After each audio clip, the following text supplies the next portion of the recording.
Hi learners, welcome back to StoryStream. Today I will tell you a story that will help in spoken English and listening. So, let's start the video. The first leaves of autumn were just beginning to fall in the small town of Hollow Creek, whispering promises of change as they fluttered down from the trees. For Emma Hayes, the season brought a bittersweet mix of memories. The vibrant reds and golds reminded her of the times she spent with her younger brother, Daniel, raking leaves into piles only to jump into them with infectious laughter. But this autumn, the leaves fell in silence, and the laughter was but a distant echo. Emma lived alone in the old family house on Willow Street, a charming two-story home that had seen better days. The paint was peeling, and the porch creaked with every step, but to Emma, it was a sanctuary filled with memories of happier times. She had moved back to Hollow Creek after her parents passed away in a car accident 2 years ago, leaving her the family home and the responsibility of looking after Daniel, who was only 14 at the time. Daniel had always been a quiet, sensitive soul, more interested in books and nature than the rowdy games of his peers. Emma, being 10 years older, often found herself playing the role of both sister and surrogate mother. She did her best to provide for him, taking a job at the local library where the pay was modest, but the work was fulfilling. They managed, making the best of their situation, finding comfort in each other's company. The accident that claimed their parents' lives had left an indelible mark on Daniel. He retreated further into himself, spending hours in his room or wandering the woods behind their house. Emma worried, but she understood that he needed time to process his grief. She encouraged him to talk, but she never pushed too hard, fearing he might withdraw completely.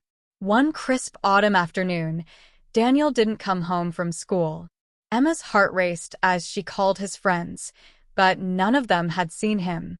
Panic set in as the sun dipped below the horizon, and she decided to search the woods, knowing how much he loved to be among the trees. The woods were eerily silent, the only sound the crunch of leaves beneath her feet. She called his name repeatedly, her voice growing hoarse. After what felt like hours, she found him sitting by the edge of the small creek that ran through the forest, his knees pulled to his chest, tears streaming down his face. "Daniel," she whispered, sinking to her knees beside him. "What's wrong?" He looked at her with eyes full of sorrow and guilt. "It's all my fault, Emma. I should have been there. I should have saved them." Emma's heart broke at his words. She pulled him into her arms, holding him tightly. "Oh, Daniel, it's not your fault. It was an accident. There was nothing you could have done." But Daniel was inconsolable. From that day on, he seemed to carry a weight that grew heavier with each passing day. Emma tried everything to lift his spirits, but nothing seemed to reach him. He stopped going to school, his grades plummeted, and he became a shadow of his former self. One particularly cold autumn evening, Emma came home from work to find the house eerily quiet. She called out for Daniel, but there was no answer. A sense of dread settled over her as she climbed the stairs to his room. She found the door slightly ajar and pushed it open, her breath catching in her throat. Daniel was lying on his bed, his face pale, a bottle of pills spilled on the floor beside him. Emma's scream echoed through the empty house as she rushed to his side, shaking him, begging him to wake up.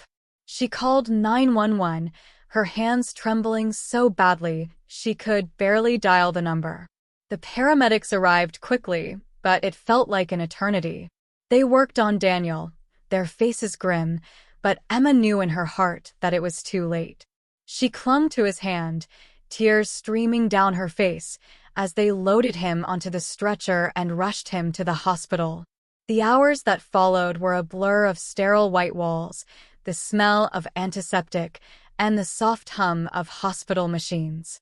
Emma sat in the waiting room, numb with shock, her mind replaying every moment of the past few years, searching for signs she might have missed, ways she could have saved him.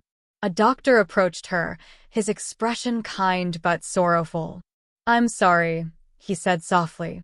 "We did everything we could, but the damage was too severe." Emma felt like the world had been pulled out from under her. She was alone now, truly alone. She returned to the empty house on Willow Street, every corner filled with memories of the family she had lost. She couldn't bear to stay there, but she couldn't leave either. It was all she had left of them. Days turned into weeks, and weeks into months. Autumn gave way to winter, and the house grew colder, mirroring the emptiness inside her. Emma went through the motions of daily life, but she was a ghost of herself, moving through a world that had lost its color. One day, while cleaning out Daniel's room, she found a notebook hidden under his mattress. It was filled with his thoughts, his pain, and his guilt. As she read through the pages, she realized how deeply he had been hurting, how much he had kept from her. One entry, in particular, stood out. "I wish I could tell Emma how much I love her. She's done so much for me, but I feel like I'm dragging her down. I don't want to be a burden. I just want to be free of this pain." Emma wept for hours, clutching the notebook to her chest. She wished she could go back, tell him that he was never a burden, that she loved him more than anything. But it was too late.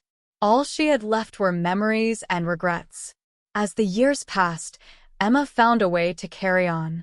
She started a support group for families who had lost loved ones to suicide, hoping to prevent others from experiencing the same pain.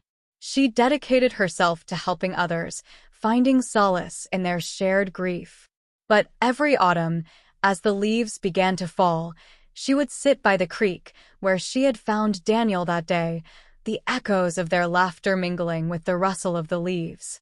And in those moments, she felt a connection to him, a reminder that love, even in its absence, could endure.